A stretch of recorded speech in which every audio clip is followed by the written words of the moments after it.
Esto es Arquitectura en Abierto, un podcast del Colegio Oficial de Arquitectos de Tenerife, La Gomera y El Hierro. Escuchas un nuevo episodio de la serie que se está difundiendo a raíz de la jornada para la actualización del Manual de Diseño de la Sostenibilidad Energética en Canarias, Proyecto RESMAC, que tuvo lugar el pasado 26 de marzo en el Salón de Actos del COA. Uno de los asistentes fue Diego Bruch, gerente de la Fundación Santa Cruz Sostenible.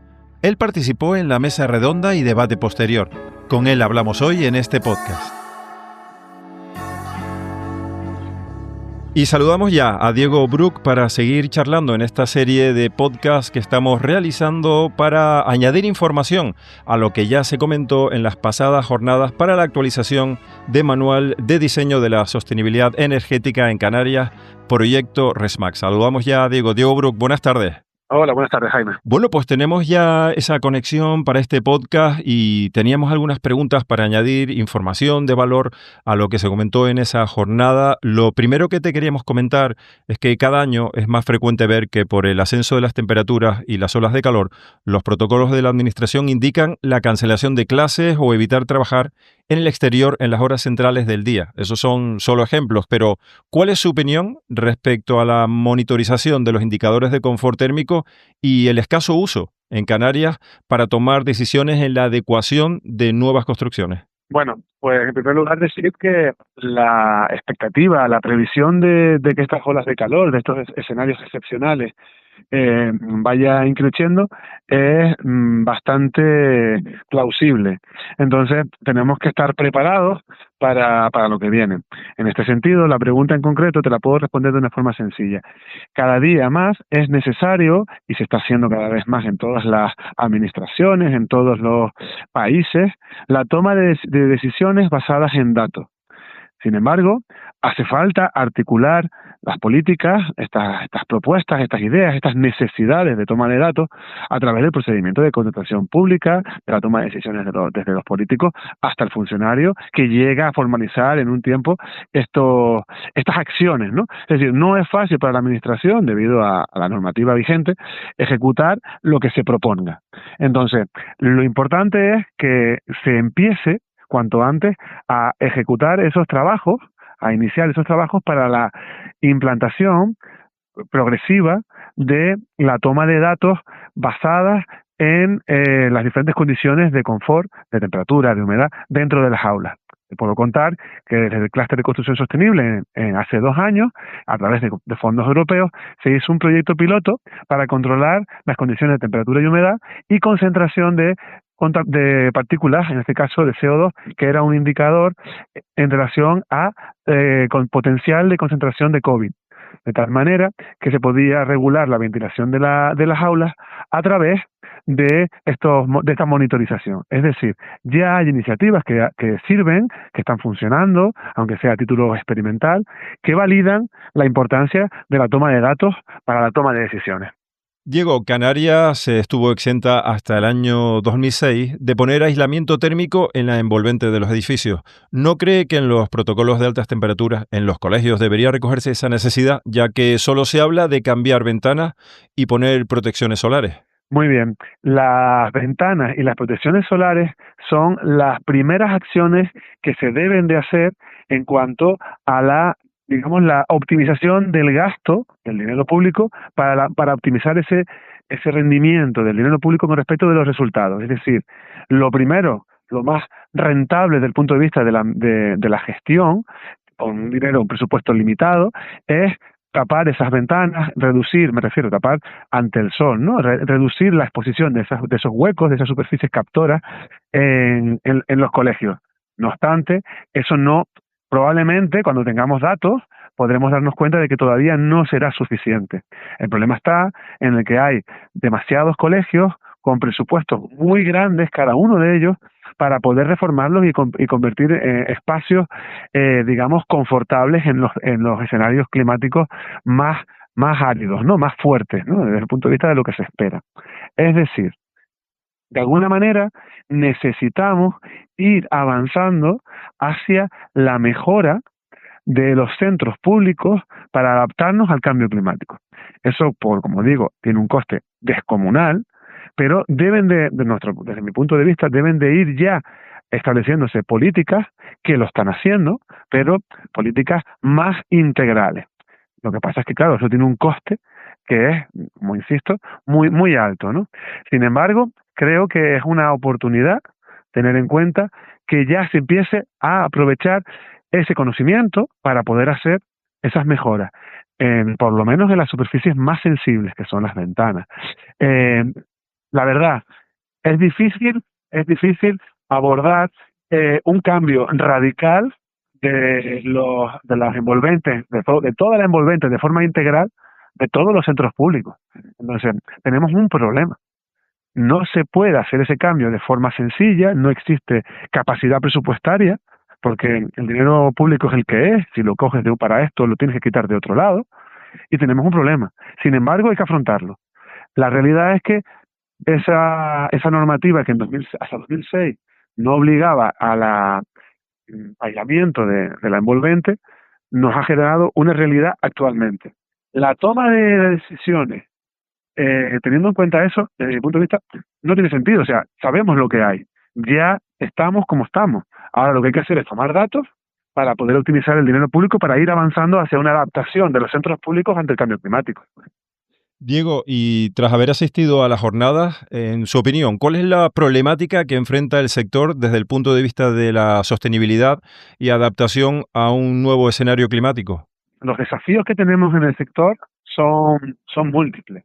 En primer lugar, yo creo que falta una concienciación por parte de todos los actores involucrados, porque estamos en ese proceso de darnos cuenta, de ser más conscientes, de estar mejor informados a la hora de tomar decisiones desde, como digo, desde cualquier punto de vista de los diferentes tipos de actores.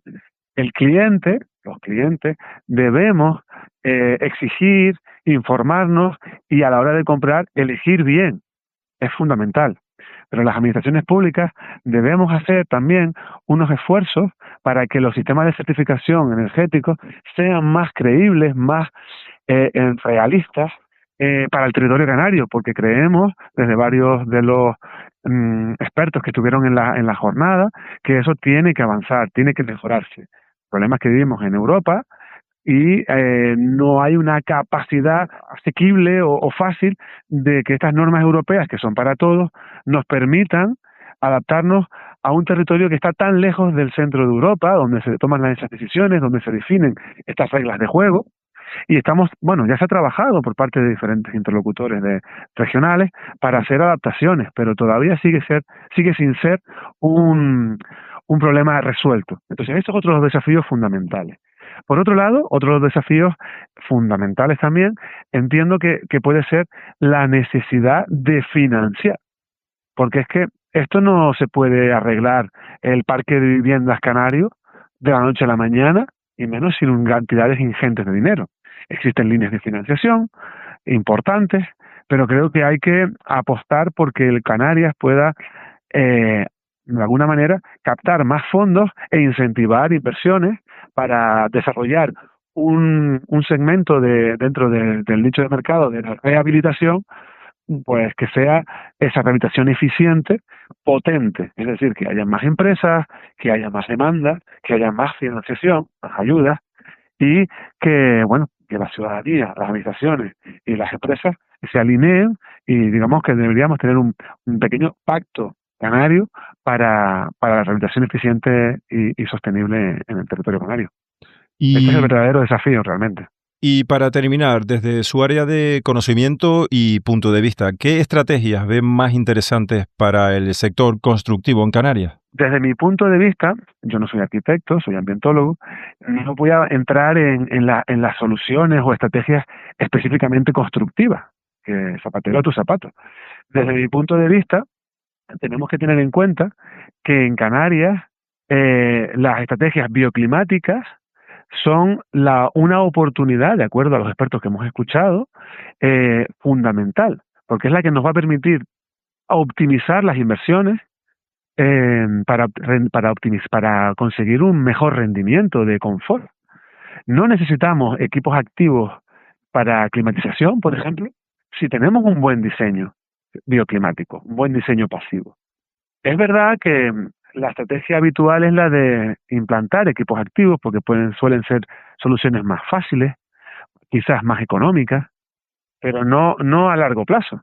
Ni a largo plazo son más económicas, ni a largo plazo se pueden considerar más sencillas, porque el mantenimiento y los costes operativos de las soluciones activas, climatizadores, etcétera, suelen ser a largo plazo mucho más costosos que las soluciones pasivas. Pero claro, hay que tener una visión de luces largas para que esa estrategia se pueda, digamos, implantar o que predomine, ¿no?, en el mercado. Pero yo creo que la estrategia fundamental en Canarias es esa, la de apostar por la reforma de edificios y de viviendas bioclimáticas con soluciones pasivas que permita aprovechar y optimizar las inversiones a largo plazo. Diego Bruch, muchas gracias por participar en este podcast y ampliar la información que se dio en esa mesa redonda que tuvo lugar en la jornada para la actualización del Manual de Diseño de la Sostenibilidad Energética en Canarias, Proyecto RESMAC. Un placer, Jaime. Hasta pronto. Una de las asistentes fue Margarita de Luxán, que dio la charla Clima y Arquitectura, Nuevo Escenario y Nuevas Oportunidades. Margarita de Luxán es catedrática emérita de la Escuela Técnica Superior de Arquitectura de Madrid. Es arquitecta bioclimática, coautora del Manual de Diseño de la Sostenibilidad Energética en Canarias junto a Araceli Raimundo, también arquitecta bioclimática. Con ella hablamos hoy en este podcast. Hola, buenos días, Margarita. Buenos días, Jaime. Queremos comenzar preguntándote que el primer Mavicam se hizo con datos climáticos de 1960 hasta 1990. Teniendo en cuenta la evolución del clima, demuestra que actualmente los cambios se aceleran y que cada vez las olas de calor son más frecuentes. ¿Cómo habría, Margarita, que realizar la proyección de datos climáticos para poder actualizar el manual? Pues al realizar los climogramas de los que luego se derivan las estrategias aplicables a las distintas localidades canarias, no nos sirven las medidas de periodos largos ni de hace muchos años, ¿no? Para actualizar las recomendaciones para estas edificaciones nos interesan los datos de los últimos 10 años. El periodo de 10 años es el que se considera mínimo para ofrecer unas medias fiables. Y además los datos de las tendencias del periodo en el que a partir de esas fechas, a partir de ahora, las construcciones nuevas y las que se rehabiliten deben permanecer ofreciendo buenas condiciones de habitabilidad y confort. Desde un punto de vista energético, un edificio debe ser durable. Como ejemplo, hay que tener en cuenta que la energía contenida en la construcción, en la estructura, en los cerramientos y demás, en un edificio de viviendas en Barcelona, equivale a lo que va a gastar en climatización en 75 años. Por tanto, nos podríamos preguntar, ¿cuánto debe durar un edificio? Pues por lo menos 50 años para que la energía contenida en los materiales se amortice. Cuanto más dure, habrá sido energéticamente más sostenible ese edificio. Y Margarita, ¿cómo cambiarían las estrategias de confort en las edificaciones? Pues dadas las tendencias del cambio climático, las estrategias tenderían a indicar que necesitamos más soluciones para el calor y que esas soluciones seguramente tendremos que usarlas durante más meses al año, ¿no? Por ejemplo, pues usamos sombras, el movimiento del aire, el manejo de la inercia térmica dentro de la construcción, las refrigeraciones solares pasivas, etcétera, etcétera. Y en general se podría decir que se debería diseñar para los inviernos de hoy y para los veranos del futuro, ¿no? Con la tendencia en la elevación de temperaturas, yo puse como ejemplo qué pasaría en el Médano. En el Médano, en el 2045, si sigue esta evolución de las temperaturas, la temperatura media habría subido 1 grado centígrado. Y eso supondría que para estar en condiciones de confort, un edificio, pues el climograma antes nos indicaba una necesidad de protección solar de marzo a diciembre y con los nuevos datos, pues resulta que necesita protección solar todos los meses del año para estar en condiciones de confort, ¿no? Y pues que antes, por ejemplo, pues indicaba la necesidad de refrigeración con alta masa térmica, era suficiente, y con este cambio solo de 1 grado necesitaríamos alta masa térmica, pero también necesitaríamos refrigeración con ventilación nocturna. Margarita, en los últimos años se disponen de muchos más datos y más actualizados. ¿Qué arrojan los datos de los últimos años en cuanto a normativa?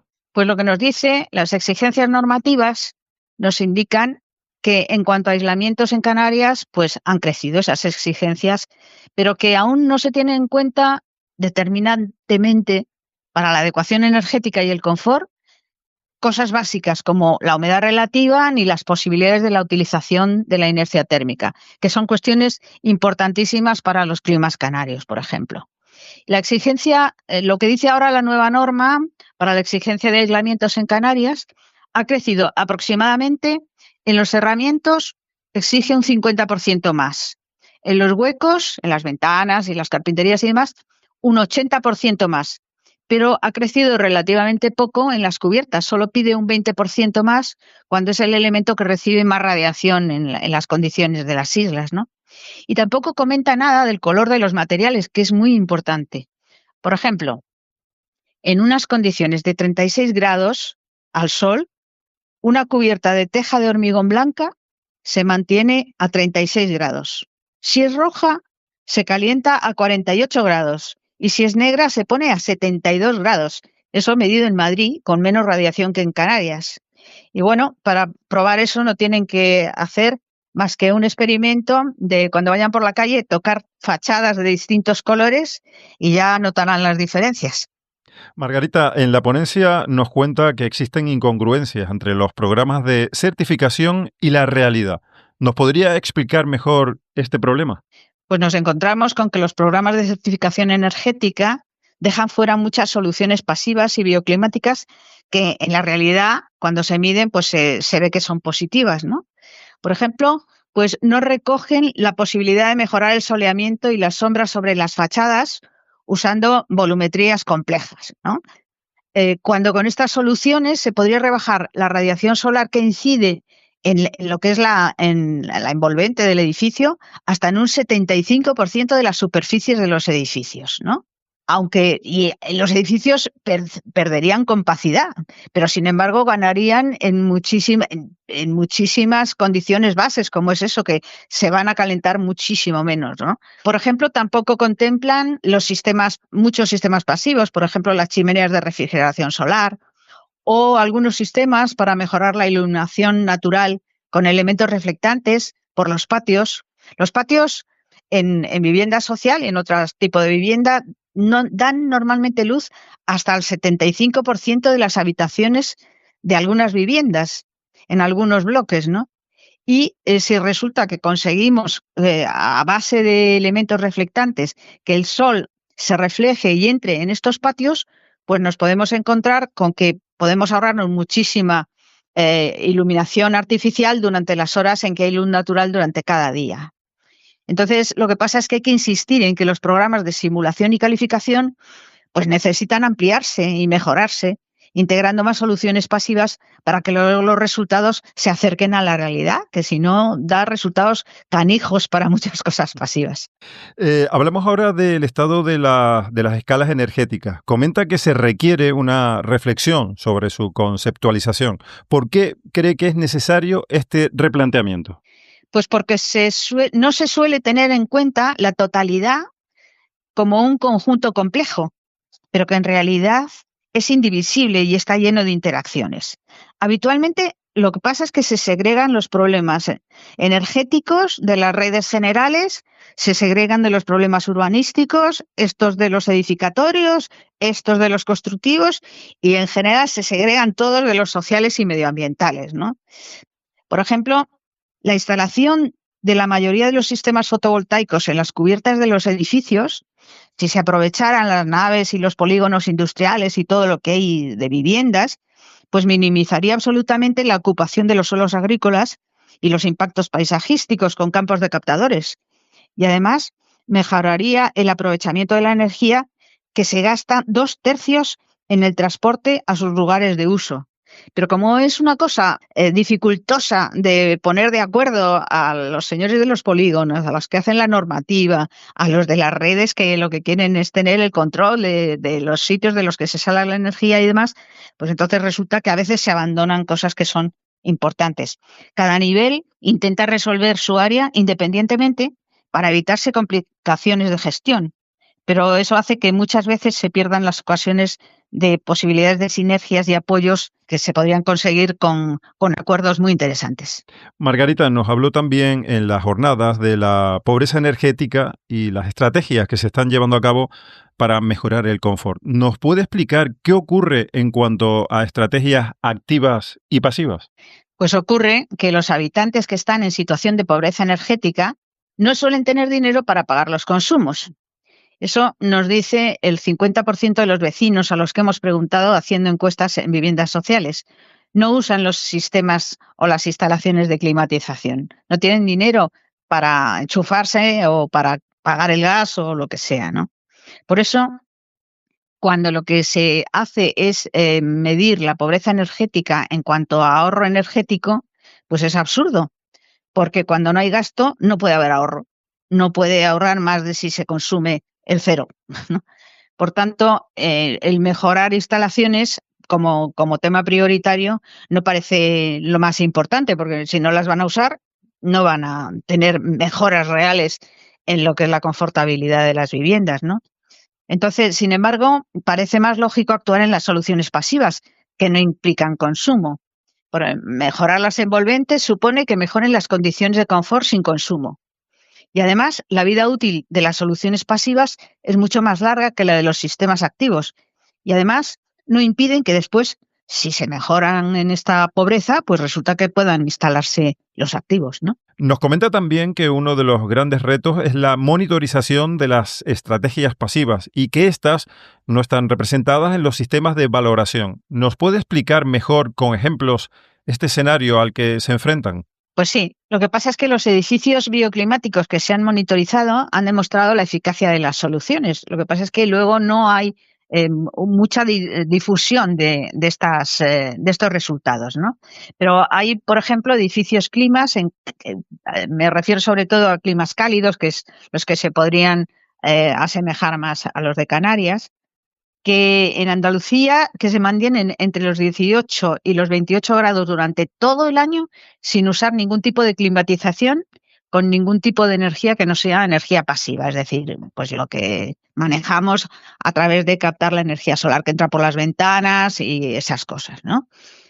Pero los programas de simulación que suelen usarse pues priman las instalaciones frente a las soluciones pasivas y nos dan para estas unos resultados que se alejan absolutamente de la realidad.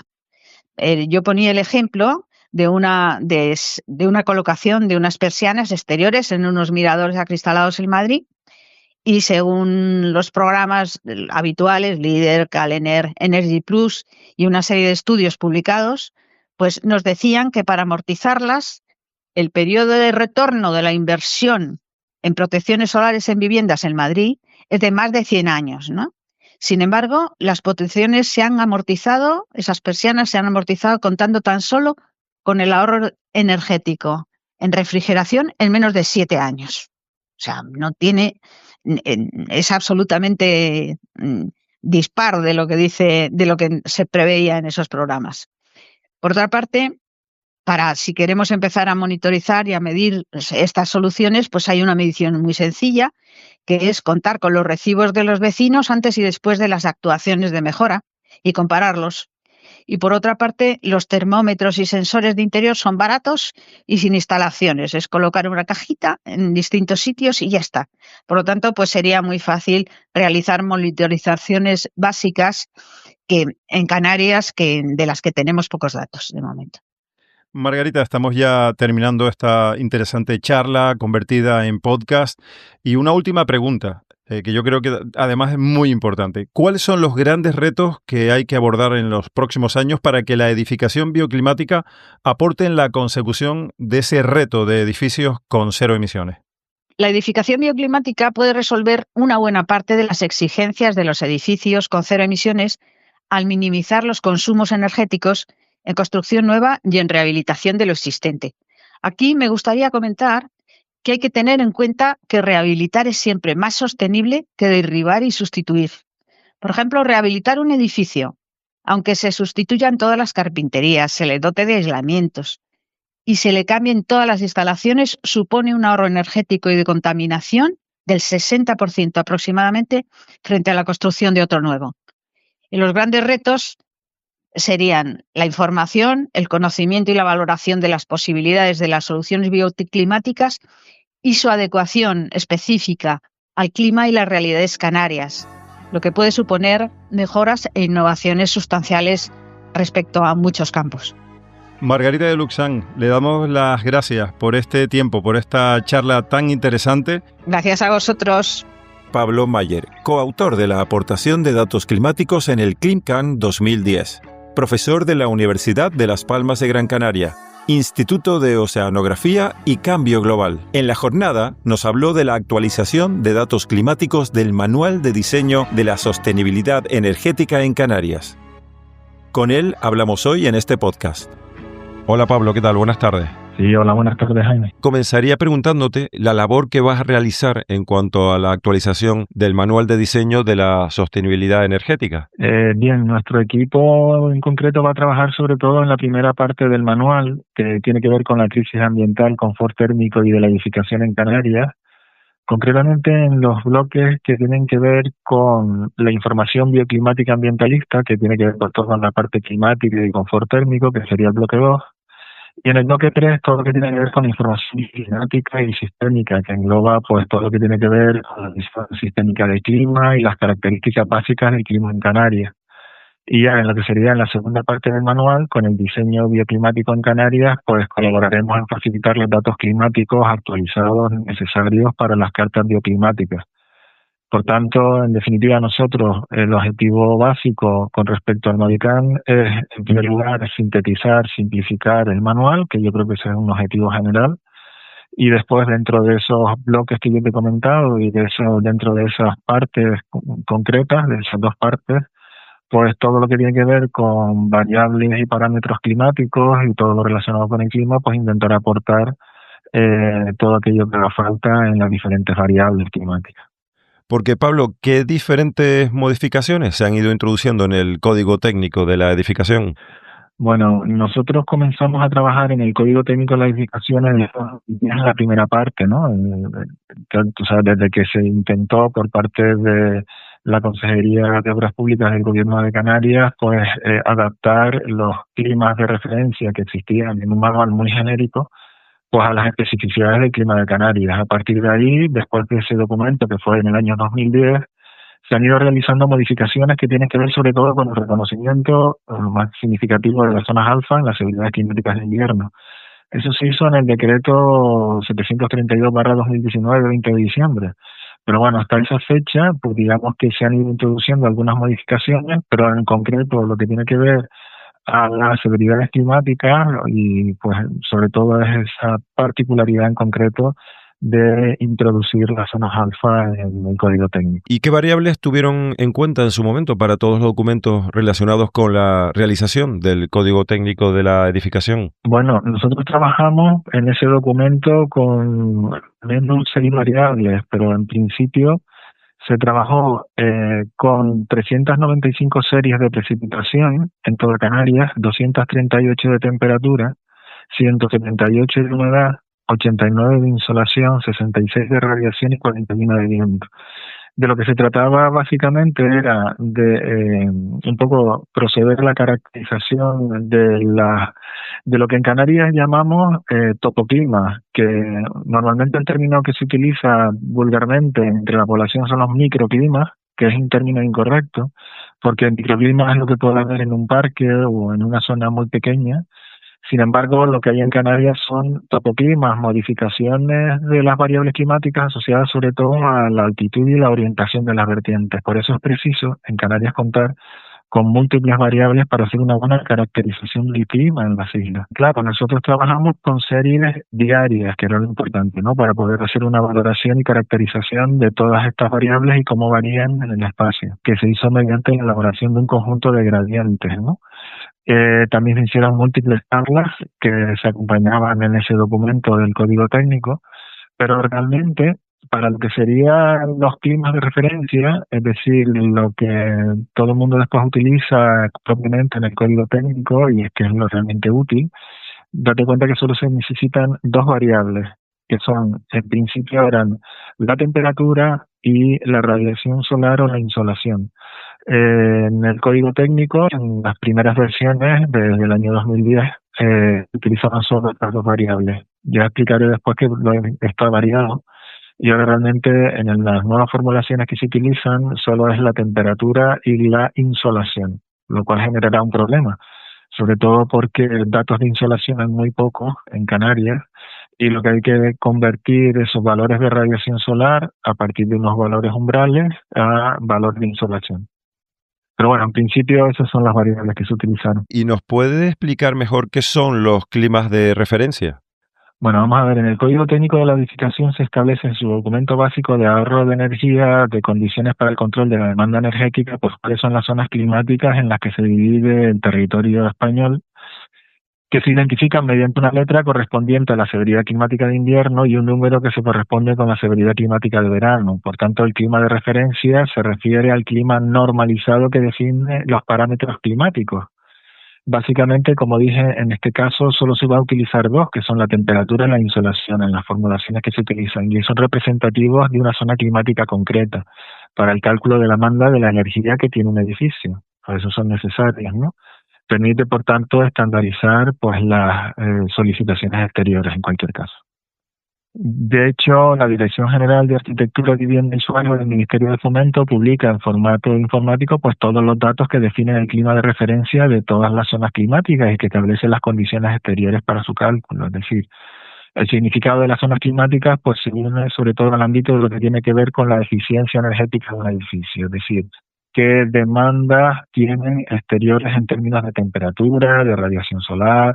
Conocer, por tanto, en qué zona climática se encuentra, digamos, un edificio es un parámetro determinante, sobre todo por eso, para cuantificar pues las necesidades energéticas de una vivienda. Es un dato fundamental, por tanto, para cuestiones relacionadas con certificaciones energéticas, con cuánta cantidad de calefacción o climatización requiere un edificio, qué cantidad de aislamiento se necesita para rehabilitar, por ejemplo, una vivienda, una fachada, etcétera. Por tanto, digamos que, entre otras cosas, no hay más, pero bueno, lo básico es eso. Por tanto, digamos que conocer correctamente y de una manera pormenorizada, que es lo que se trata ahora, en Canarias, de saber estos climas, saber dónde están ubicados y con qué, digamos, con qué distribución espacial se cuenta, pues es necesario, ¿no? Sobre todo, una novedad que se hizo ya en el documento este del año 2019 es la introducción de los climas alfa. Tiene que ver con las severidades de invierno que tienen valor negativo y que implica, por tanto, consideraciones diferentes a la hora de plantear la demanda energética de los edificios. Digamos que, resumiendo un poco, el objetivo nuestro va a ser que cualquier arquitecto o arquitecta de Canarias o cualquier persona que necesite información detallada de cuál es su clima de referencia en su ámbito, pues puede ir a un portal web donde, pinchando en cualquier territorio insular, pues le devuelva esa información de qué clima de referencia tiene en su localidad. Pablo, y por último, ¿qué retos ha supuesto volver a realizar estos análisis respecto a la primera actualización? Bueno, cuando nosotros hicimos el código técnico, lo primero es, por un lado, estábamos trabajando con todas las series disponibles en Canarias, con datos diarios de temperatura, radiación e insolación, y ahora vamos a intentar hacer lo mismo, pero actualizando las series hasta el año 2025 y haciendo una valoración de la utilización de datos horarios, que es realmente lo que nos exigen desde el proyecto, por decirlo de alguna manera, ¿no? Lo que se exige es que estos datos que nosotros estamos utilizando sean horarios. ¿Qué problema hay con esto? Que en Canarias hay muy pocas series amplias de datos horarios.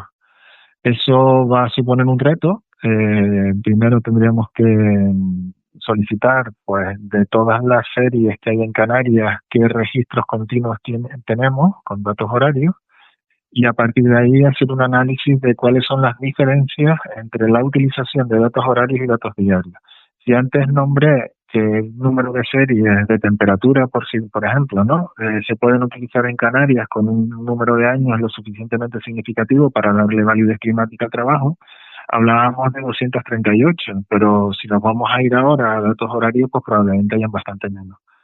Entonces, esto puede ser un hándicap, por eso es necesario saber qué otros datos podemos disponer, por ejemplo, datos satelitales o que tienen datos horarios y sobre todo utilizar las series, digamos, de los últimos 10, 15 años para entender el clima actual y no coger series muy antiguas que a lo mejor ya tienen una variación importante con respecto a los registros actuales. Pablo Mayer, pues muchísimas gracias por tu tiempo, muchas gracias por toda la información que nos has dejado en este podcast para ampliar lo que comentábamos, esa participación que ya tuviste en la jornada para la actualización del Manual de Diseño de la Sostenibilidad Energética en Canarias, el proyecto RESMAC. Gracias, Luis. Hasta luego.